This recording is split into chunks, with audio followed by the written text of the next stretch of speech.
बहुत सारे स्टूडेंट्स के क्वेश्चन हैं। मैं यहाँ पे टॉप 5 क्वेश्चंस के बारे में बात करूंगा। सबसे पहला है कनाडा क्या क्लोज हो रहा है, क्या अभी बेनिफिट है कनाडा में जाने का कि नहीं है। सेकंड, रिजेक्शन रेट के बारे में है। थर्ड है जर्मनी और यूके में क्या आइल्स की जरूरत है कि नहीं है। फोर्थ है स्पाउस वीजा के related. Fifth is about permanent residency. तो सबसे पहला क्वेश्चन है क्या कनाडा क्लोज हो रहा है, फायदा है जाने का कि नहीं है। तो इसके दो आंसर हैं, येस एंड नो। क्लोज उनके लिए हो रहा है, उन 3 लोगों के लिए हो रहा है जिनके एक तो बैंड स्कोर कम है, जो इम्प्रूव नहीं करना चाहते, जो 6 ईच नहीं लेके आना चाहते, क्योंकि कैपिंग की वजह से आपको भी पता कि प्रोफाइल्स काफी हाई चाहिए, रिक्वायरमेंट कम से कम कंप्लीट हो एटलीस्ट। और अगर उस चीज को इम्प्रूव हम नहीं कर रहे तो obviously at the end of the day the rejection is for sure. दूसरा, उन लोगों के लिए कनाडा क्लोज हो रहा है जो स्किल्स नहीं लर्न करना चाहते, कोई स्किल्स गेन नहीं करना चाहते। कोई भी स्किल हो सकता है, whether it is about any carpentry और समथिंग, या फिर बोल सकते हो कि कोडिंग वगैरह। वो आगे मैं बताऊंगा कि क्या क्या स्किल्स आप ले सकते हो जो इजी भी हैं और कम पैसों में भी आप सीख सकते हो और कम टाइम में ऑब्वियसली। तीसरा, उन लोगों के लिए क्लोज हो रहा है जिनकी परसेंटेज कम है, क्योंकि देखो 12th में अब जो भी परसेंटेज आ चुकी है it is not possible to change now, है ना। अभी चेंज नहीं कर सकते। एक आधे एग्जाम में होता तो इंप्रूवमेंट अब कर सकते थे उसमें, बट अभी कोई फायदा नहीं है उस चीज का। और अब जिन स्टूडेंट्स के लिए कनाडा क्लोज बिल्कुल भी नहीं है उनको एटलीस्ट ये रिक्वायरमेंट्स चाहिए। सबसे पहला तो 6 ईच हो, अगर 12th है 6 ईच ओवरऑल 6, अगर ग्रेजुएशन है नॉट लेस देन 6 ओवरऑल 6.5। दूसरा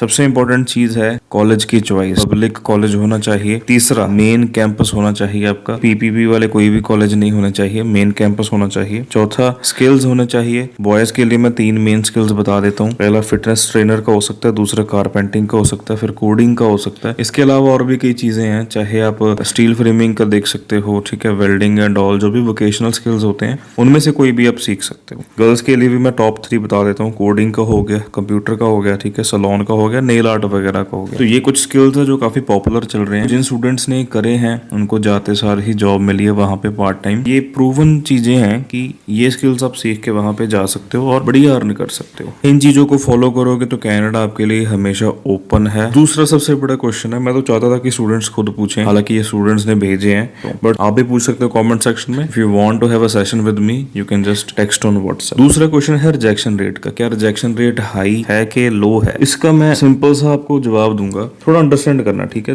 2 चीजों की वजह से ये चीज होती है कि रिजेक्शन रेट हाई है। एक होता है जेन्युइन मेथड, जैसे कि आपका कैपिंग का बोल सकते हो कि कनाडा ने भी कैपिंग करी है, तो जैसे लिमिटेड है कि 4 to 5 लाख स्टूडेंट अभी जैसे सपोज करो आ रहे हैं अभी कनाडा में, है ना, तो obviously they are gonna choose some high profiles, right. दूसरी चीज क्या है कि एक ऐसा रीजन है जो हमने खुद क्रिएट करा है, और उसमें मैं मिस्टेक्स बताऊंगा स्टूडेंट्स की भी और एजेंट्स की भी, एजेंट्स की खास करके। मैं आपको रीजन बताता हूँ क्यों। सबसे पहला, आपकी प्रोफाइल बिल्कुल एवरेज है और आप चाहते हो कि आप कनाडा के लिए अप्लाई करो और आपने बाहर जाना, ठीक है। आप एक एजेंट के पास जाते हो, सपोज करो वो जेन्युइन बंदा, उसने बोल दिया कि भाई इस प्रोफाइल पे तो नहीं होगा, आप अपने स्कोर बढ़ा लो। आपने उसको नहीं फॉलो करा, आपने 2 और एजेंट्स के पास विजिट कर, उसमें से एक ने बोला कि हाँ जी हम कर देंगे, कोई दिक्कत वाली बात नहीं। पता एंड में जाके क्या होता है, आपको तो मिलती है रिजेक्शन। उस बंदे के लिए it is a win win situation, चाहे वीजा आए चाहे ना आए। अब मैं यहाँ पे ये नहीं बोलूंगा कि फीस उसको मिलेगी, हालांकि fees most of the agents after visa लेते हैं। कुछ ऐसे हैं जो 50% पहले 50% बाद में, ठीक है। फिर भी अगर नहीं भी आता ना तो वो बंदा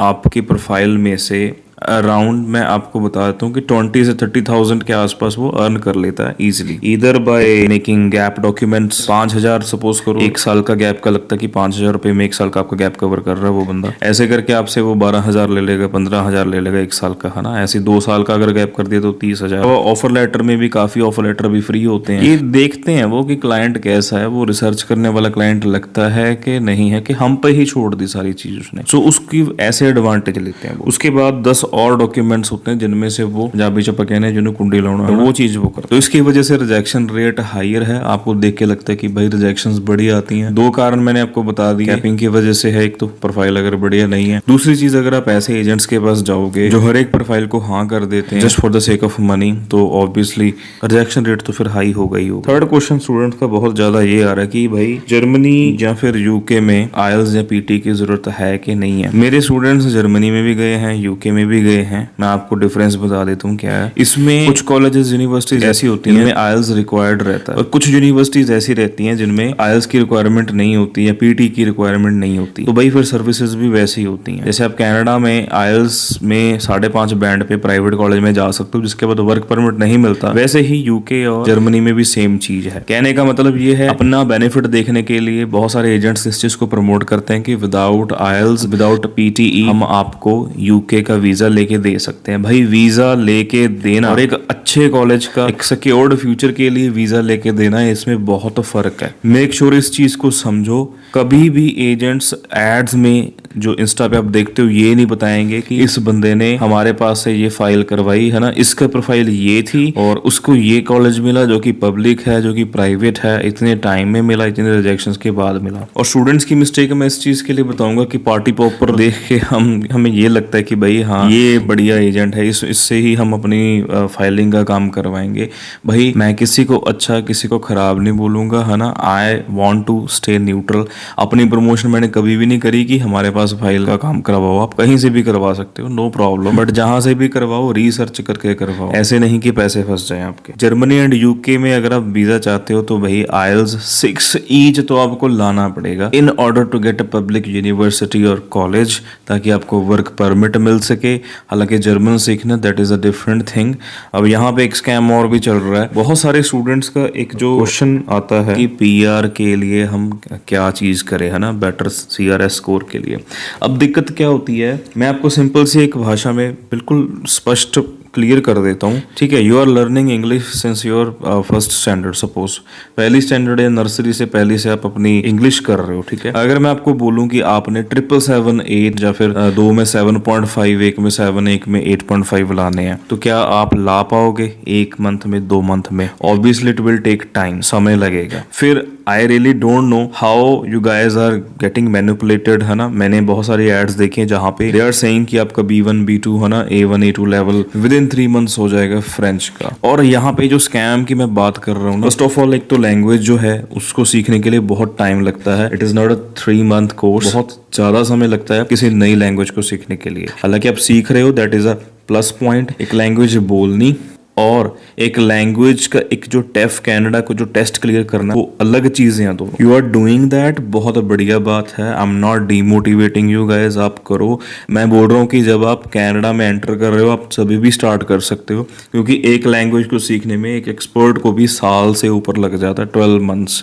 क्योंकि इंग्लिश में भी आपके जो आइल्स में भी 777 लेने मुश्किल हो जाते हैं 2 मंथ्स के अंदर अंदर। तो I really don't know how can a person get A1 A2 B1 B2 level in a TEF test, जहाँ पे रीडिंग सारी की सारी 60 मिनट्स की होती है, सारी फ्रेंच में। लिसनिंग के चारों सेक्शन सारे फ्रेंच में होते हैं। स्पीकिंग का आपको जो इंटरव्यू होती है वो सारी 1-on-1 एग्जामिनर के साथ होती है फ्रेंच में। और राइटिंग के आपके टास्क 1 टास्क 2 यानी कि सेक्शन ए सेक्शन बी, वो सारा फ्रेंच में होता है। अगर आपको सिर्फ और सिर्फ CLB की रिक्वायरमेंट है तो फ्रेंच तो आप चलो सीख ही सकते हो जॉब्स के लिए, कम्युनिकेशन के लिए। बट और यहाँ पे एक प्रॉब्लम ये आती है कि काफी सारे ऐसे इंस्टीट्यूट्स हैं जो ये बोलते हैं कि हम आपको सर्टिफिकेट देंगे, है ना, C1 C2 B1 B2 level का। हालांकि वो सर्टिफिकेट कहीं पे वैलिड नहीं होता।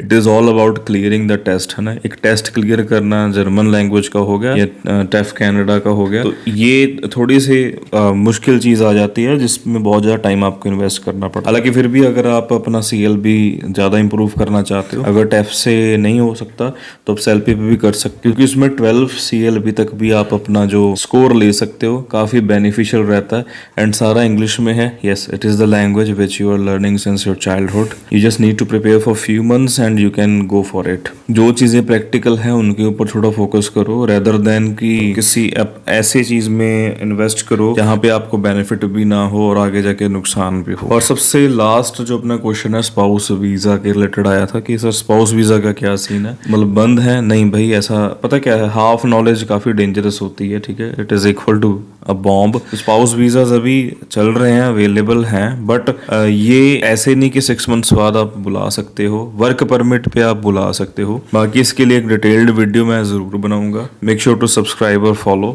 ऐसे ही और इम्पोर्टेंट इन्फॉर्मेशन के लिए जरूर से जुड़े हमारे साथ। एंड जिन स्टूडेंट्स का वर्क परमिट खत्म हो रहा है और आगे कुछ बन नहीं रहा सपोज करो, तो वो हमें जरूर मैसेज करें क्योंकि आपको यूनाइटेड स्टेट्स ऑफ अमेरिका के जो इंटरव्यू स्लॉट्स हैं किसी भी चीज़ के लिए, चाहे 5 साल का वीज़ा 10 साल का वीज़ा, उसके लिए ये हम मई में अवेलेबल करवा सकते हैं। Apart from that IELTS, spoken and self-prep की सर्विसेज भी अवेलेबल हैं। The batches are going on, you can join any time. Thank you so much for watching, thank you so much for listening to this podcast.